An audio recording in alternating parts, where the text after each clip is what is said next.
at the bottom lines for some notable AFC teams this season, and now we look ahead to the NFC and project some notable teams that will perform this year, and we start with the Seahawks. So unless you live under a rock, you've seen the infamous Malcolm Butler interception at the goal line in the Super Bowl. However, Seattle still boasts a top defense. They acquired Jimmy Graham and signed Russell Wilson to a long-term deal. Kate, bottom line for the Seahawks. My bottom line was, in parentheses, no more, and then goodies. And I'm wondering if Will's going to get that CR reference or not. But anyway. No. Nah. Nothing. Here's why that's my bottom line. Thank you.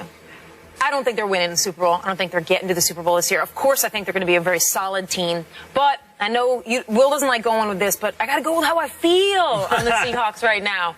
Something just feels off. Am I right about these Seahawks? Russell Wilson making claims about water and the healing powers. Chancellor with his holdout. That defense is still really strong, but it just feels like something's off with them. Russell Wilson now making the kind of money that doesn't allow them to pay other people what they had been paying other people. They had this grace period where they had this quarterback who was making less than $1 million when really he was playing at a $20 million level. That D is amazing. Jimmy Graham at tight end is going to add the downfield option that they've never had. So I think the Seahawks are right there. I just don't think the magic that they've had, like when we saw them in the NFC championship game, squeeze out that win against the Packers, whatever that magic is, it just doesn't feel like it's there this year for them. But of course, I mean, if in the middle of the season all this isn't playing out and they look like the old Seahawks, well then invite me back on and I'll talk about the magic that's still there. Okay. I'm not going to begrudge you your feelings. In fact, you might see me reveal a few in these predictions over the next several minutes. Seahawks, really good. Think they're going to be right there at the end. But I think they're simply going to run into a team that can also run the ball, that I think will play defense very well this year. Oh, I know who it is. Who has a better quarterback. I know that team. And so I think that the Seahawks find themselves in the NFC Championship games, but as the losers. Does my little plug say exactly who it is, I think? I hope not. Oh, see, you can't tease it. Mm-hmm. See, that's who they run into. I knew anyway. I just knew intrinsically, inherently. And there might be a little feeling in that for me. There's a little heart in that pick. Right. All right, let's move on, and we go to the East here and begin in Philly. Chip Kelly and the Eagles again looking to run a fast-paced offense with some new pieces. Sam Bradford replaces Nick Foles, and DeMarco Murray replaces LaShawn McCoy. So what is the bottom line for Chip's Eagles, Will? Overhyped, but going to the playoffs. Man, they feel like a hot tech stock. Everybody's on it. And believe me, I believe in Chip Kelly. I think he's an innovator. I am a Cowboy fan, so again, I don't willingly give these bouquets. I don't willingly give these compliments, but I really like Chip Kelly. I like that he goes against the grain. I like that he's innovating in one of the most least innovative industries in America, professional football. But I also think too many people are jumping on him right now. And I have this stat right here I heard Mike and Mike talking about the other morning. Lowest time of possession. Eagles had the lowest in the league. Let me just tell you who else was around them. Jags, Bucks, Titans, Browns, Raiders. Those were some of the worst scoring offenses and worst teams in the NFL who held the ball a little bit longer than the Eagles. I think when you make it to the playoffs, you run into teams that can run the ball, play good defense, and play keep away with you. And you just have a hard time getting into rhythm. And I think it's what happens to the Eagles in the playoffs. Somebody plays keep away, and they can't run that offensive up and down the field if you don't have the ball. Yeah. Well, my bottom line is that they're the favorites. Now, I mean that in the NFC East, not in the overall NFL. I just think they have a roster filled with high-risk guys, but also really high reward. So you got Sam Bradford, a guy you got without really giving up what you think you would need to give up for a former #1 overall pick. I think he's going to play to the caliber that Chip Kelly thinks he's going to play. And I think with the Sam Bradford that Chip Kelly thinks and thought and hoped he might have for this offense, that's going to be a really potent Eagles offense. The other place you got high risk, high reward is the running game. I mean, you got DeMarco Murray, so you've got this workhorse, but you've already heard Chip Kelly say that he's not just going to give him the kind of workhorse carries and you're going to tag team him 1-2. I think that's a really smart move. I think this entire team is kind of walking a tightrope in the same way. It's a good analogy as like a tech stock, right? Because is this team going to be Google or is this team going to be AOL, which actually still makes a good amount of money these days. And it took a while for AOL to go down. True. It's still hanging on to a clientele. It's aging, though. But which is it going to be? Are the Eagles going to be that Google stock? I do think this year they're going to prove that they're going to be trending upward. Does Tebow make the team?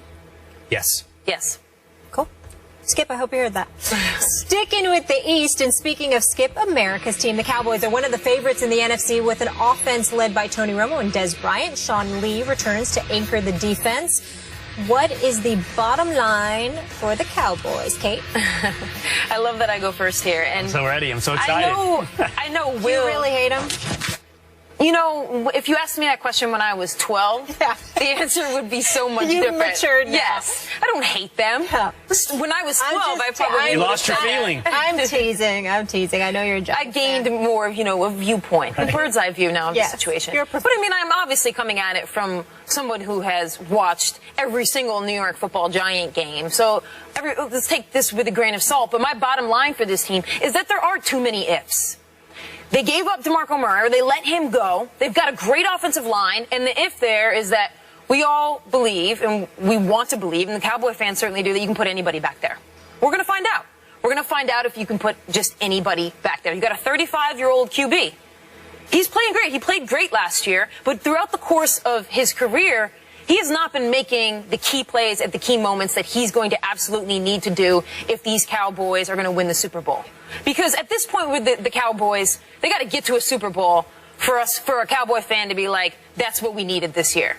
That is true. And it's not like them going 11-5 and losing in the NFC Championship game is not the thing. So what we're talking about when we say too many ifs is not that I think the Cowboys are going to be 8-8. Yeah. Because I don't. I think they're going to be great. But do I think they're going to the Super Bowl? No, I think there are too many ifs on that team. Locally, to your point, expectations are very high. I'm from outside the Dallas area, and you're right. Anything short of at least a Super Bowl appearance would not be considered a success in Dallas. But interestingly, nationally, there's depressed expectations for the Cowboys.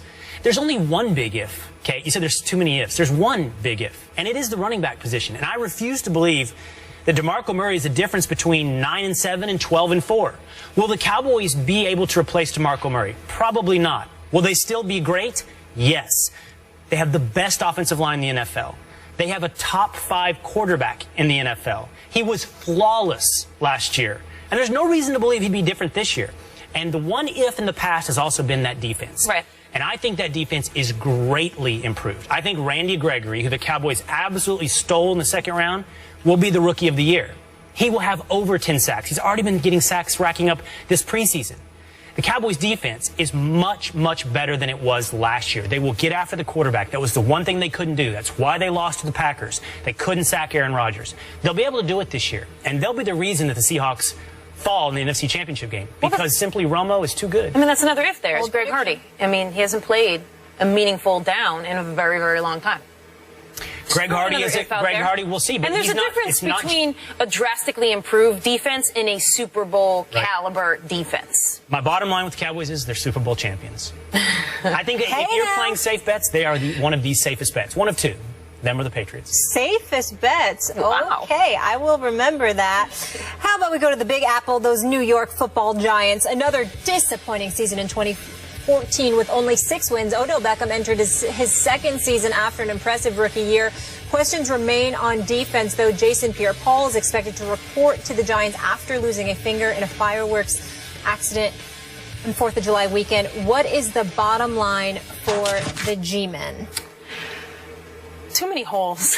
They just got too many. I mean, and at least when I say with the Cowboys they have too many ifs, I'm recognizing that they have really viable options in all of these places. It's just, is Romo going to do this? Is the running game, they have the option, and now is that option going to perform at the caliber to reach expectations? The Giants just have holes, and specifically on defense right now. I mean, we don't know what or who JPP is going to be this year, if he's going to play at any sort of caliber that we've seen in the past. They've got no front 7 to speak of. I don't think any on that front 7 line other than JPP has more than 7 career sacks in any NFL season. You've got a secondary that I'm really questioning. You got you got Victor Cruz with a calf injury, and he's also the 5th option, so it's not even like you can say, we got this electrifying Victor Cruz back, the guy that we saw 2 years ago and 3 years ago who just lit the world on fire. There's just too many places, and specifically on the defensive side of the ball, where I'm like, who's our option? Not even like, hey, we got a really good option, but is he going to be Super Bowl caliber? I mean, Eli and Odell Beckham, they're going to have to combine for like 2 touchdowns a game at this point to make up for the lack of defense. My bottom line for the Giants is that they're going to be drafting in the top 10 of next year's draft. It's hard to find teams whose future, at least over the next year, looks more bleak than the New York Giants. And it's amazing. I could find some teams, though. Come on. Yes, you could find 5 or 6, but they're going to end up about that 8, 9, 10 range of 10 worst teams in the NFL. Before seeing them in the preseason, I was more optimistic, and before the JPP thing, I didn't think they were. It's a good thing we're talking today. It's remarkable how similar the situation is between Peyton Manning and Eli Manning today. Eli has wonderful weapons, just like Peyton. Demaryius Thomas in Denver, Odell Beckham in New York. But the problem is the same on offense, the offensive line. 5 guys all playing brand new positions this year on the New York Giants offensive line. A rookie at left tackle. It could be ugly in New York. You have to have time to get the ball to Odell Beckham. And you point out, different than Peyton, the Giants also don't have a defense you can count on. So when you mix this no offensive line with a defense full of holes, that is an ugly concoction. We like Steve ugly. Spagnuolo. Sometimes we Come still on, win Steve. Super Bowls on Come ugly. on, Steve. Right? Work magic on but that Eli defense. has how many rings? Thank you, Molly. Peyton has wait. how many does Peyton have? 1. How many does Tony Romo have? It's like, are we looking forward or backward? It's the future Because episode. forward, I'd say 1 or 2. Take is brought to you by the Gillette Shave Club. Join the club now at GilletteShaveClub.com. And Jim Beam. Make history. Tim Tebow had his final preseason performance last night. He played in the 2nd and 4th quarter and was 11 for 17 passing for 189 yards with 2 touchdowns and 1 interception. But with the cuts looming for the Eagles, have we seen the last of Tebow in the NFL? Kate, we'll start with you. Nope. I think he is their number 3 quarterback. In fact, I think the storyline was coming in was that he had to win the job from Barkley. I actually never thought that. I thought that this was Tebow's job to lose. I thought Chip Kelly brought him in because he wanted Tebow. He wants that flexibility. He wants those options. He wants another guy in a 2-point conversion to run his tricky plays. Tebow fits that mold for him.